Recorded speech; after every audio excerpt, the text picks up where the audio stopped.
दुनिया में कन्फ्यूज़न यानी असमंजस के चलते क्या कुछ नहीं हो जाता।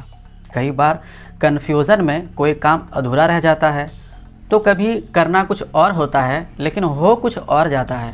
लेकिन कोई यदि ये कहे कि उसने कन्फ्यूज़न में 3 कत्ल कर डाले, तो आप क्या कहेंगे उसे? जुर्म की यह रोंगटे खड़े कर देने वाली कहानी कुछ ऐसी है, जहाँ कत्ल किसी और का करना था, लेकिन कन्फ्यूज़न में कातिलों ने एक एक कर 3 ऐसे लोगों की जान ले ली जिनका ना तो इनसे कोई लेना देना था और ना ही कोई दुश्मनी थी।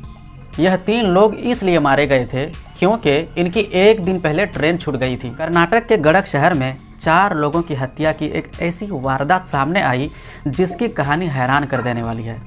यहाँ एक बेटे ने अपने ही माता पिता और अपने छोटे भाई की हत्या की साजिश रच डाली, और इतना ही नहीं, एक किलर को 65 लाख रुपए की सुपारी दे दी।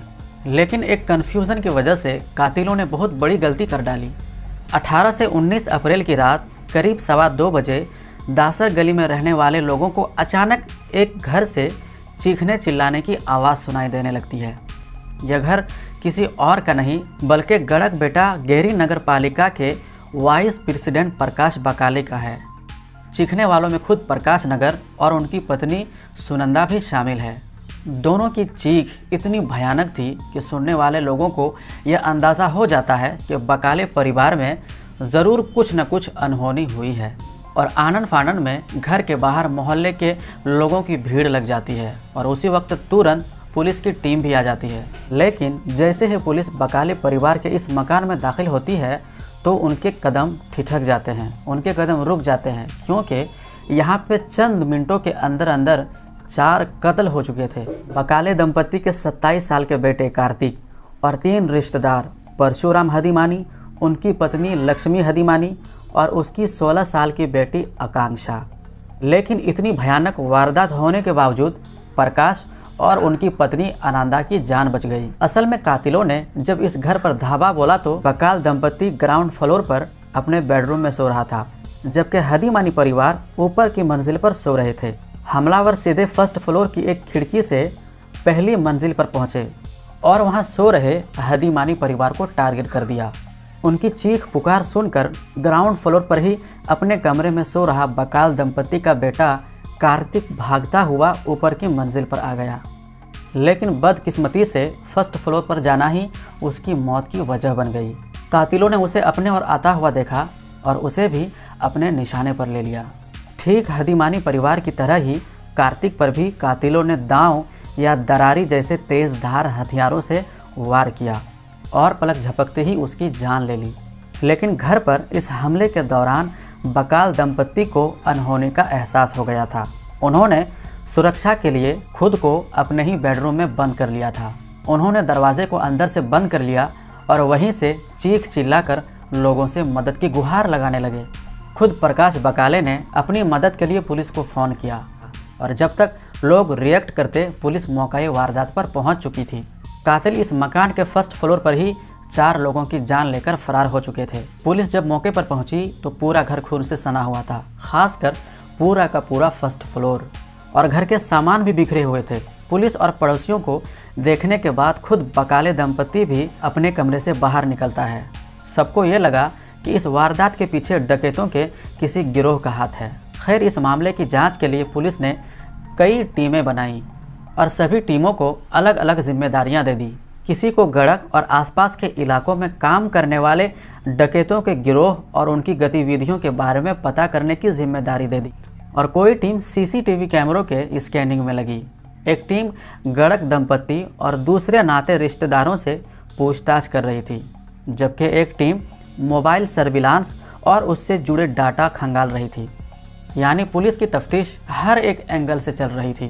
इस कोशिश में बकाले दंपत्ति के घर पर धावा बोलने वाले कातिलों के कुछ फ़ोटोज़ सीसीटीवी कैमरे में नजर आई, और सीसीटीवी की खींची हुई तस्वीर से उनकी पहचान ना हो सकी। कातिलों ने घर की कुछ चीज़ें ज़रूर बिखेर दी थी, लेकिन मामला लूटपाट या डकैती का नहीं हो सकता था।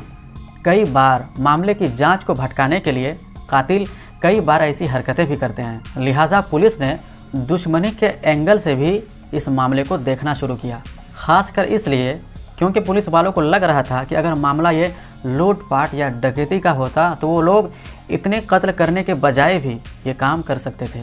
इसके बाद पुलिस जांच आगे बढ़ाती है और पुलिस ने बकाले दंपति से फिर से पूछताछ की। उनसे उनके घर परिवार और नाते रिश्तेदारों को लेकर कई सवाल किए। साथ ही यह भी पूछा कि उनका किसी से दुश्मनी या लड़ाई तो नहीं है। इस कोशिश में पुलिस को एक बहुत ही अहम बात पता चली। प्रकाश बकाले ने बताया कि उन्होंने 2 शादियां की, एक तो सुनंदा है और दूसरी एक बीवी है, यानी उनका और सुनंदा का बेटा है कार्तिक, जबकि उनकी पहली पत्नी से भी एक बेटा है विनायक जो कि अकेला रहता है क्योंकि उसकी प्रकाश बकाले, सुनंदा और घर के बाकी लोगों से बनती नहीं थी, इसीलिए वो अकेला रहा करता था। प्रकाश बकाले ने पुलिस की पूछताछ में बताया कि उनकी और उनके बेटे विनायक से कुछ दिन पहले झगड़ा हुआ था प्रॉपर्टी को लेकर के। असल में उनके बेटे विनायक ने अपने बाप प्रकाश को बताए बगैर उनकी 3 प्रॉपर्टीज़ को बताए बगैर सौदा कर दिया था, जिसकी वजह से प्रकाश बकाले ने अपने बेटे विनायक को डांटा भी था, जिससे गुस्से में आकर के विनायक ने अपने बाप को देख लेने की धमकी भी दी थी। इसी छानबीन के बीच में पुलिस को यह भी बात पता चली कि कुछ दिन पहले 17 अप्रैल को प्रकाश और सुनंदा बेटे कार्तिक की सगाई हुई थी, जिसमें कि कई मेहमान भी आए थे, लेकिन उस वक्त भी विनायक शादी में मौजूद नहीं था। यहाँ वह शादी में नहीं आया था और हमले में मारे गए परशुराम हदीमानी, उनकी पत्नी और बेटी भी उन मेहमानों में थे और उन्हें अगले रोज़ घर जाना था। असल में हदीमानी परिवार को 18 अप्रैल को ही पोपल के लिए ट्रेन पकड़नी थी, लेकिन बदकिस्मती से उनकी ट्रेन छूट गई और वो बकाल दंपति के साथ ही एक रात और रुक गए। लेकिन तकदीर का खेल देखिए, उनके ट्रेन छूटने और उनके एक रात रुकने के उस फैसले ने ही उनकी जान ले ली। अब सवाल ये भी था कि यदि कातिलों ने किसी के कहने पर या फिर किसी दुश्मनी के चलते इस वारदात को अंजाम दिया तो फिर उन्होंने बकाले परिवार के रिश्तेदार यानी हदीमानी परिवार के 3 लोगों की जान क्यों ली। इन्हीं सवालों के बीच पुलिस वालों ने प्रकाश बकाले के बड़े बेटे विनायक के मोबाइल की जांच शुरू की। पुलिस ने जब उसके मोबाइल से CDR निकलवाई तो पता चला कि हाल के दिनों में उसकी कुछ खास नंबरों पर ही रह रहकर कई बार बातचीत हुई थी।